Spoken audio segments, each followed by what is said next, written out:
সকল সনাতনী ভাই বোন ও সাধুগুরু বৈষ্ণব সকলকে আমার নমস্কার। আমরা অনেকে জানি আসতেছে আগামী সোমবার ও মঙ্গলবার।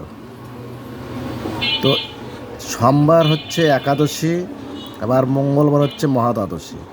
যারা যারা সোমবার একাদশী করতে চান তারা অবশ্যই সোমবারে একাদশী করতে পারবেন। আর কেউ যদি চান যে না আমি একাদশী করব না, মহাদ্বাদশী করব, তাহলে আপনারা মঙ্গলবারে মহাদ্বাদশী করতে পারবেন। তো আমাদের 8টা মহাদ্বাদশী আছে, তার মধ্যে একটা মহাদ্বাদশী মঙ্গলবার পড়ছে। তে শাস্ত্রে আছে একাদশী ব্যতীত মহাদ্বাদশী করা যাবে, ইহাতে কোনো সমস্যা নাই।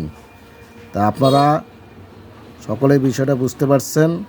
আগের দিন এবং পরের দিন বলতে কোনো কথা নাই। যারা সোমবারে উপবাস করবেন তারা একাদশী করতে পারবেন, আর যারা সোমবার ব্যতীত মঙ্গলবারে উপবাস করবেন তারা মহাদ্বাদশী করতে পারবেন। ধন্যবাদ সকলকে, ভালো থাকবেন।